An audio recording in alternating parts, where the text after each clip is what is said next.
이름으로 축복합니다. 예, 방금 우리가 본 말씀처럼 사람이 어떤 일에 미혹되어 시험받는 일이 생겼을 때 그것은 미혹하는 사람 탓일까요? 값어치가 나가는 물건 탓일까요? 아니면 그 어떤 무엇이 있어서일까요? 그래서 전적으로 내가 미혹받는 게 상대 탓, 남 탓, 환경 탓, 세상 탓일까요? 그렇다면 인간의 욕심이라는 것은 누가 나를 유혹해서일까요? 내가 나를 유혹해서일까요? 오늘 말씀에서 하나님은 야고보를 통해 분명히 말씀하십니다. 14절 말씀에 오직 각 사람이 시험을 받는 것은 자기 욕심에 끌려 미혹됨이니, 이 미혹된다는 뜻은 은신처에 숨어있는 물고기를 치명적인 미끼로서 유혹해서 낚는다는 낚시에 비유한 말씀입니다.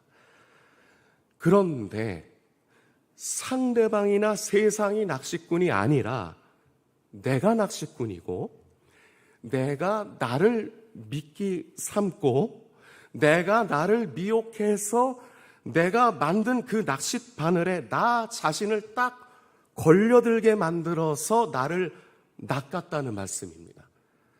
내가 나를 낚시한 겁니다. 잘 잡혔다, 월척이다. 그런데 낚싯바늘이 나를 꿰고 있었네. 내가 덫으로 놓은 올가미 그물로 내가 걸려들었네. 이 말씀입니다. 다시 말해서 내가 나를 사냥한 겁니다. 그래서 14절에 나오는 시험이라는 단어는 헬라어로 델레아조메노스인데 유인을 당할 때란 뜻입니다. 내가 나를 유인한 겁니다. 죄에 걸려든 것도 내 욕심에 끌려 미혹된 겁니다. 남 탓 아닙니다. 시험받고 유혹받는 것 내 탓입니다. 내가 한 겁니다. 당시 이 말씀이 언급된 이유 가운데는 심지어 미혹받아 시험될 일이 생기면 하나님 탓을 하기까지 했었습니다. 하지만 분명히 거듭 말씀드리지만 내 욕심입니다. 내 탓입니다. 그리고 그 욕심은 욕심으로 그치지 않습니다. 죽음으로까지 연결됩니다. 15절 말씀, 욕심이 잉태한 즉 죄를 낳고 죄가 장성한 즉 사망을 낳느니라. 존 웨슬리는 말하였습니다. 욕심이 잉태한다는 것은 내 의지가 욕심에 합류한다는 것이고, 욕심과 한 흐름을 가져버리면 죄를 낳는데 그 죄는 장성한다. 그러니까 매우 빠르게 자라고 사망을 낳는다입니다. 성장이 매우 빠릅니다. 그래서 죄는 순식간에 죽음이라는 것으로 쑥쑥 자라고 맙니다. 죄는 영적 사망을 낳는 것입니다. 그러므로 멋대로 놔두면 안 됩니다. 게다가 낳는 과정이 일단 시작되면 중단하기가 어렵게 됩니다. 이에 16절 말씀에서 속지 말라고 야고보는 따뜻하면서도 분명한 경고로서 권면합니다. 이 말씀의 뜻은 너 자신이 속임당하는 것을 허용하지 말라. 너 자신을 속이지 말라. 이 말씀입니다. 왜냐하면 우리가 계속해서 진리를 지키고 보존하지 않으면 자신까지도 속이며, 즉 스스로 속아 넘어가며 살게 되기 때문입니다. 이때는 분별감도 판단력도 모두 넘어간 것과도 같아집니다. 그래서 야고보는 욕심을 버리고 하나님의 선물을 사모하라고 말씀합니다. 17절에 온갖 좋은 은사와 온전한 선물이 다 위로부터 빛들의 아버지께로부터 내려오나니 그는 변함도 없으시고 회전하는 그림자도 없으시니라. 성령의 은사, 은혜의 선물입니다. 빛들의 아버지, 하늘의 해와 달과 별을 창조하신 그 영광의 아버지께로부터 성령께서 자기 백성에게 온갖 좋은 은사와 선물을 소나기처럼 내려주시는 은혜의 선물, 온전한 선물이 바로 성령님이 주시는 온갖 좋은 은사와 온전한 선물입니다. 그리고 변함도 없으시고 회전하는 그림자도 없다는 말씀은 하나님의 성품에는 변함이 없으시다는 말씀입니다. 태양이나 달과 같은 천체가 회전하면서 생기는 그림자는 변화를 생각하게 됩니다. 이러한 천체들은 시간이 지남에 따라서도 그림자의 모양이나 위치도 변하죠. 그러나 하나님께서는 그러한 변화가 없으시다고 말씀하고 있습니다. 즉 하나님은 변화하는 세상과는 달리 변함없이 한결같으시고 그 약속과 성품은 언제나 신실하시다는 것을 나타냅니다. 이제 오늘 말씀을 정리합니다. 현대사회의 문제적 정신심리 유행병으로 일컬어지고 있는 것이 바로 생각과잉이라고 합니다. 바로 이 생각과잉을 진단하고 질주하는 생각을 멈춰 세우는 방법을 제시하는 책이 바로 닉 트렌턴의 생각 중독이라는 책인데요. 책의 내용 일부를 잠깐 읽어드리겠습니다. 사람들은 자기 생각이 전적으로 옳다고 자주 그리고 쉽게 가정한다. 대개 우리는 머릿속을 스치는 생각에 의문을 품지 않는다. 하지만 생각을 자세히 들여다보면 우리를 생각 과잉과 스트레스라는 패턴에 가두는 왜곡, 부정확성, 거짓 서술을 아주 쉽게 파악할 수 있다. 오래된 습관과 관습 때문이든 트라우마 때문이든 누가 가르쳐준 신념 때문이든 다양한 방식의 서술이 머릿속 깊숙이 자리 잡아 자신의 생각이 현실에 대한 해석이 아니라 현실 그 자체라고 확신한다.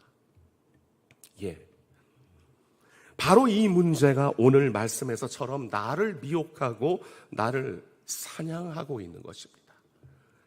따라서 생각을 사로잡아야 합니다. 생각나는 대로 여과 없이 말하고 행하면 위험합니다. 생각날 때마다 실행에 바로 옮긴다는 것은 면밀한 기도와 숙고와 분별의 과정이 없는 것이죠. 그래서 성령님이 주시는 직관과 계시의 은사인지 아닌지를 알 수 있는 방법이 있습니다. 그것은 기도입니다. 기도할 때 우리에게 주님의 나라와 의와 평강을 깨닫게 하심으로써 인지가 되는 겁니다. 그리고 아주 바쁠 때, 분별하고 싶을 때엔 3초 동안 멈춰보십시오. 그 3초 동안 성령님의 음성에 귀 기울여 들으시려 해보십시오. 듣겠다는 마음이 중요합니다. 그 3초가 순간과 평생을 좌우할 수 있습니다. 우린 목자의 음성을 듣는 양처럼 그렇게 하나님의 인도하심으로 사는 겁니다. 양이 지팡이를 짚고 자신을 인도할 수 없죠. 양물이 된 우리 모두는 목자장이신 예수님의 인도하심으로 가야 가장 안전하고 비로소 평안합니다. 그러므로 생각 중독, 생각 과잉과 하나님이 주시는 직관과 계시의 은사를 분별하는 방법은 바로 하나님의 샬롬을 주실 때입니다. 내게 자생된 게 아니라 하나님의 샬롬이 내게 임하실 때입니다. 이것은 개인은 물론 공동체 모두에게 샬롬으로 하나 되게 하십니다. 평강의 마음이 생기는 겁니다. 불안한 마음이 아니라 하나님의 평강, 소란스럽고 질서가 안 잡힌 그 상태에서의 평온한, 마치 폭풍 가운데 폭풍의 눈과도 같은 하나님의 평안, 성령님의 인도, 예수 그리스도의 의로 설명되어질 수 있는 것, 그것이 바로 샬롬, 평안으로 응답해 주시는 것입니다. 기도와 분별에 의한 순종이 수반되지 않는 욕심과 그에 따른 생각 과잉, 생각 중독은 지극히 개인적이고 이기적이기 쉽습니다. 만일 그렇게 되면 공동체와 사회에 함께 사는 사회성과도 맞지 않게 되는 겁니다. 오히려 나의 세계의 사람들을 끌어들여서 이루고자 하는 욕심의 목표에 모두 매몰되게 하고 자신도 매몰되고 사냥당함을 무한 반복하게 될 뿐입니다. 이를 이른바 호떡집에 불났다라는 속담으로 볼 수 있습니다. 본래 호떡집에 불이 났다는 표현은 호떡을 계속 찍어낸다는 의미보다, 장사가 잘 된다는 의미보다 매우 시끄럽고 어수선한 상황을 뜻하는 말이죠. 혼란스럽고 분주한 상태인 겁니다. 그런데 그것이 더 전개되면 호떡집에 불난 것처럼을 넘어서 매일 자기 호떡집에 불을 내는 상태가 되어버립니다. 가스불의 화력이 제일 높은 불로 치솟아 올라가는 겁니다. 그리고 나중에는 하나님이 내가 구하는 것들을 거절하실까봐 오히려 생각나는 대로, 생각하는 대로 알면서도 욕심을 끊지 못하게 되는 겁니다. 조바심도 뒤따라옵니다.